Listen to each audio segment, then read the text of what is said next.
Assalamualaikum warahmatullahi wabarakatuh. Bismillahirrahmanirrahim. Alhamdulillahi rabbil alamin.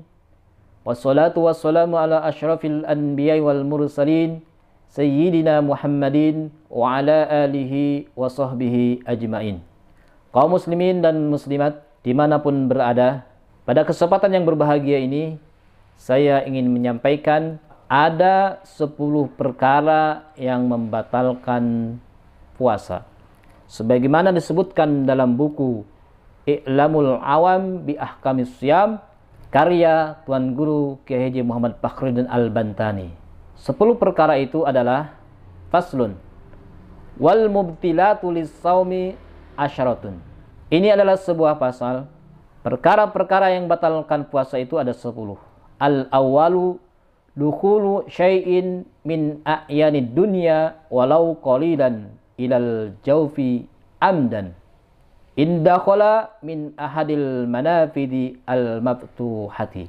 Yang pertama, perkara yang membatalkan puasa itu adalah masuknya benda dunia walaupun sedikit ke dalam rongga dengan sengaja, jika masuknya itu melalui lubang yang 5.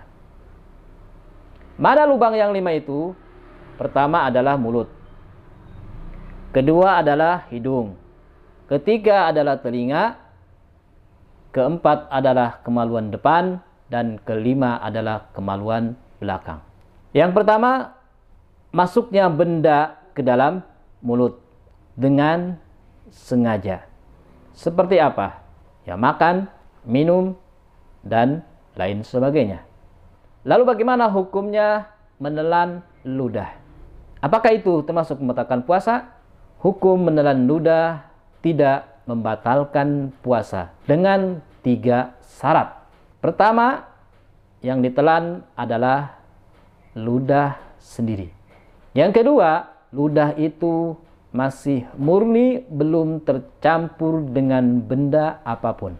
Yang ketiga, ludah itu belum keluar dari mulut. Itu syaratnya.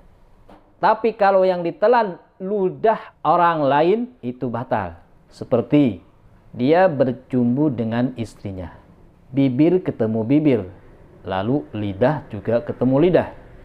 Maka itu bisa membatalkan puasa. Lalu bagaimana dengan hukum bercumbunya? Hukum bercumbu dengan istri ketika puasa itu adalah makruh. Tapi kata Wahbah Az-Zuhaili dalam kitab Fiqhul Islam wa Adillatuhu, kalau kita sedang berpuasa lalu bercumbu diulang-ulang, itu hukumnya haram. Air ludahnya jadi air ludah sendiri. Kalau air ludah sendiri kemudian dia telan, itu tidak membatalkan puasa. Dan juga ludahnya tidak keluar dari mulut. Seumpama kalau dia berludah kemudian dikumpulin sampai segelas, masukin kulkas dingin, kemudian diminum ludahnya, ludah sendiri. Walaupun ludah sendiri, tapi kalau ludah itu sudah keluar dari mulut kemudian dimasukkan ke dalam mulut lagi, itu juga membatalkan puasa. Kemudian yang ketiga syaratnya, ludahnya belum tercampur oleh benda lain. Kalau ludah itu sudah tercampur oleh sisa makanan yang terselip di gigi, kemudian dicampur, diaduk sama dia pakai lidah, dimasukkan, itu bisa membatalkan puasa. Jadi dengan demikian, kalau ada sisa makanan di dalam mulut, tertempel, nyelip di gigi, itu harus segera dikeluarkan. Jangan sampai ditelan. Kalau masih bisa dikeluarkan. Tapi kalau sisa makanan itu sulit untuk dipisahkan dengan ludah, sulit untuk dikeluarkan, sulit untuk dimuntahkan, maka jika ketelan tercampur dengan ludah, itu tidak membatalkan puasa. Lalu bagaimana kalau ludah itu tercampur dengan darah gusi? Gusinya keluar darah, lalu tercampur dengan ludah. Nah, berarti itu ludahnya sudah tidak murni lagi. sudah tercampur dengan barang najis. Jadi kalau ada gusi keluar darah, cepat-cepatlah berkumur, lalu diaduk itu air di dalam mulut, diputar-putar, kemudian dimuntahkan. Karena darah gusi kalau masih bisa dimuntahkan, artinya darah gusinya banyak, itu bisa membatalkan puasa kalau ditelan, dan itu termasuk najis. Jadi harus disucikan. Dengan apa disucikannya? Dengan berkumur-kumur. Lalu bagaimana kalau ada debu atau asap masuk ke dalam mulut? Apakah itu termasuk membatalkan puasa? Dituliskan di dalam kitab Fiqh Ad-Hadrami, kalau ada debu atau asap, ibu-ibu lagi masak, asapnya masuk ke dalam mulut, atau kita lagi jalan di luar, lalu banyak asap atau banyak debu masuk ke dalam mulut, hal itu tidak membatalkan puasa. Itu lubang yang pertama. Lubang yang kedua adalah hidung. Kalau ada barang luar, barang dunia masuk ke dalam rongga melalui hidung, maka batal puasanya. Lalu bagaimana dengan kita berwudu, kumur-kumur, dan istinsak? Apakah itu membatalkan puasa? Tentu kalau airnya ditelan atau airnya sengaja dimasukin ke dalam hidung sampai melewati batas yang kalau masuk itu terasa panas dalam hidung kita, itu bisa membatalkan puasa. Maka oleh sebab itu, ketika kita puasa dilarang al-mubalaghah, dilarang berlebih-lebihan dalam kumur-kumur dan juga dalam istinsak. Jadi kalau ada barang luar, air umpamanya masuk ke dalam hidung, yang kalau kita masuknya itu terasa panas di hidung itu, maka itu membatalkan puasa. Tapi kalau hanya sekedar di luarnya saja, masuk di luarnya, kemudian keluar lagi, kita muntahkan lagi, itu tidak membatalkan puasa. Sama hal seperti ada orang yang suka doyan ngupil. Ini jarinya dimasukkan ke hidung. Apakah itu membatalkan puasa? Oh tidak. Karena itu belum masuk ke dalam area sini. Kemudian yang ketiga adalah lubang yang terbuka itu adalah telinga. Kalau ada air masuk melalui telinga, atau ada benda luar masuk melalui telinga, maka itu juga membatalkan puasa. Tapi kalau hanya sekedar luarnya saja, ada gatal, kita garuk-garuk, itu tidak membatalkan puasa. Nah, oleh sebab itu, ketika kita puasa, jangan sekali-kali membersihkan telinga memakai katambat. Karena ketika kita membersihkan telinga memakai katambat, itu katambat sudah masuk ke dalam bagian dalamnya telinga, itu bisa membatalkan puasa.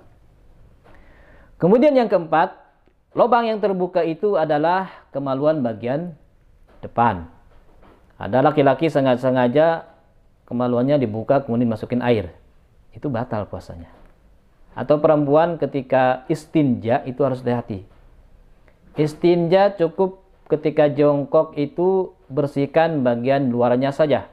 Jangan sampai bagian dalamnya tersentuh oleh tangan jari kita. Jadi bersihkannya begini aja, sapu-sapu oleh tangan kiri kita. Jangan sampai tangan kirinya ada, jarinya ada yang begini, kemudian masuk ke dalam kemaluan bagian depan perempuan itu. Jika ada yang masuk, jarinya masuk ke dalam bagian dalamnya, maka itu bisa membatalkan puasa. Sampai hati-hatinya seperti ini, di dalam kitab Fathul Muin itu disebutkan, disarankan bahwa kalau mau istinja, kalau mau buang hajat itu katanya di malam hari. Nah, itu dalam kitab Fathul Muin seperti itu. Saking kehati-hatiannya.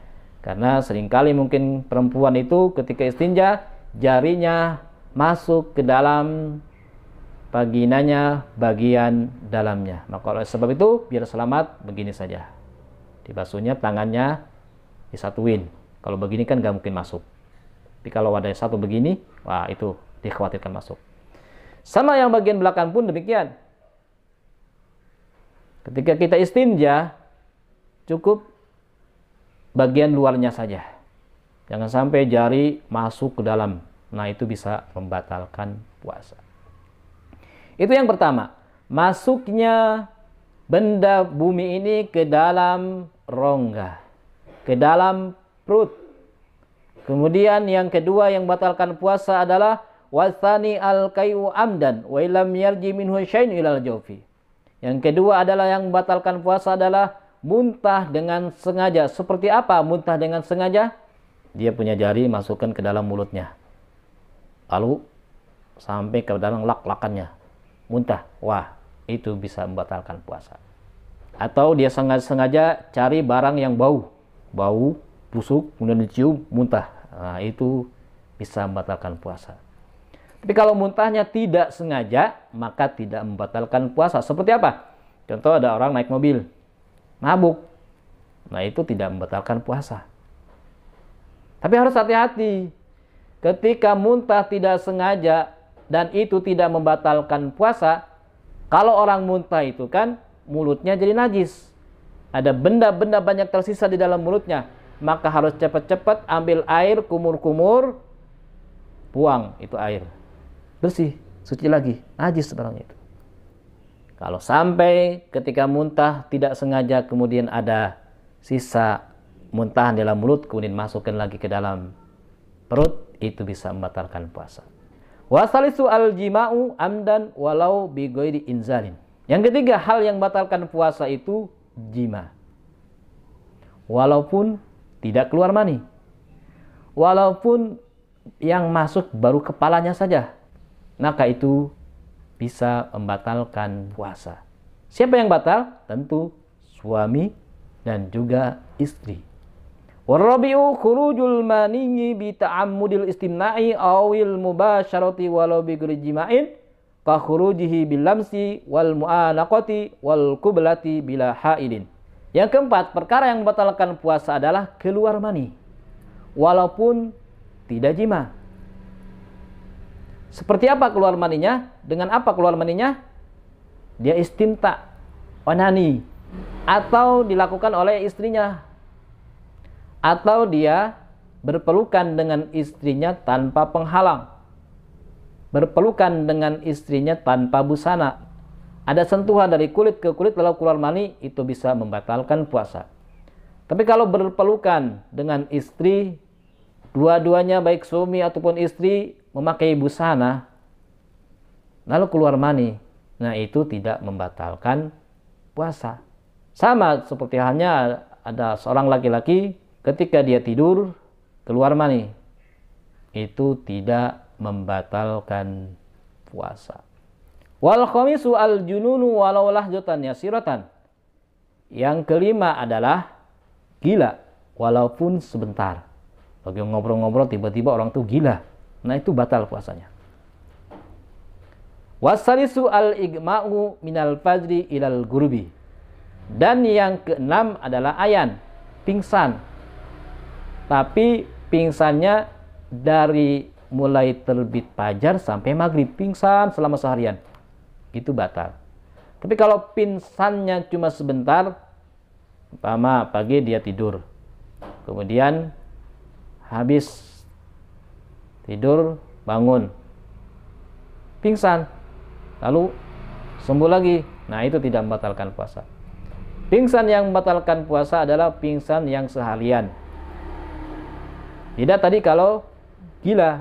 Kalau gila walaupun cuma sebentar, itu adalah membatalkan puasa.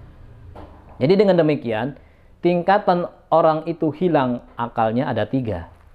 Tingkatan yang paling pertama, yang paling parah itu adalah gila. Yang kalau hilang akal dengan gila, walaupun sebentar, gilanya itu membatalkan puasa. Kemudian tingkatan yang kedua, hilang akal itu dengan pingsan. Pingsan kalau cuma sebentar itu tidak membatalkan puasa. Tapi kalau pingsannya dari mulai subuh sampai maghrib itu bisa membatalkan puasa. Dan yang ketiga, hilang akal itu dengan tidur. Kalau tidurnya bebas. Orang tidur mulai dari maghrib sampai maghrib lagi juga tidak membatalkan puasa. Tidur habis subuh sampai bangun lagi isya, itu tidak membatalkan puasa. Kemudian wasabi'u al-iftaru qabla ayyatahaqqaqa ghurubus syamsi. Yang ketujuh, hal yang membatalkan puasa adalah dia berbuka ketika belum yakin datangnya waktu maghrib. Sebagai contoh begini, ada bunyi azan. Dia bilang dalam hatinya, itu azan dari masjid apa dari ringtone HP saya ya?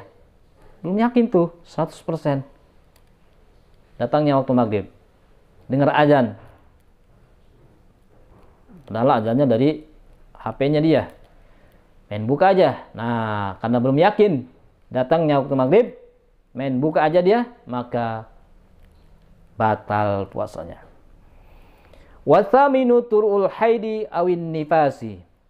Yang kedelapan, perkara yang batalkan puasa adalah datangnya haid atau nifas. Ini tentu buat perempuan. Wattasi'u al-wiladatu al-mashubatu bil balali. Dan yang kesembilan adalah melahirkan yang disertai dengan basah. Melahirkannya baik itu melahirkan bayi sempurna ataupun melahirkan bayi prematur, itu pun membatalkan puasa. Tapi di sini ada keterangan bil balali, disertai dengan basah. Kalau melahirnya kering tanpa ada apa-apa, tiba-tiba keluar aja kering, itu tidak membatalkan puasa. Tapi pada normalnya melahirkan walaupun bayinya itu masih kecil, prematur, itu disertai dengan basah. Dan yang terakhir, yang ke-10, yang batalkan puasa adalah wal ashiru ar-riddatu wal iyadu billah, murtad. Apa itu murtad? Keluar dari Islam. Dengan apa keluar dari Islam? Dengan dia niat sendiri, sengaja-sengaja keluar dari Islam, masuk agama lain, atau yang termasuk murtad adalah tidak meyakini sesuatu yang sudah ijma', sepakat ulama dan ada dalil dalam Al-Quran, itu adalah wajib. Contoh, dia mengatakan seperti ini, ngapain puasa siang-siang bolong begini, mungkin lapar saja, puasa kan tidak wajib. Nah, dengan mengatakan puasa tidak wajib, itu sama dengan mengingkari Al-Quran, berarti batal puasanya. Atau dia mengatakan seperti ini, ngapain sholat 5 waktu, ngapain sholat zuhur, sholat asar, itu kan tidak wajib. Dengan perkataan seperti itu berarti dia sudah keluar dari Islam karena mengingkari Al-Quran. Beda hal seperti ini, ada orang malas puasa, ada orang malas sholat. Kenapa kamu tidak sholat? Capek, malas. Tapi dia masih meyakini bahwa puasa, sholat itu wajib, maka itu tidak murtad. Kalau meyakini puasa, sholat itu tidak wajib, berarti keluar dia dari Islam karena menyalahi daripada ijma' ulama. Itulah 10 perkara yang membatalkan puasa. Mudah-mudahan ada manfaatnya. Wassalamualaikum warahmatullahi wabarakatuh.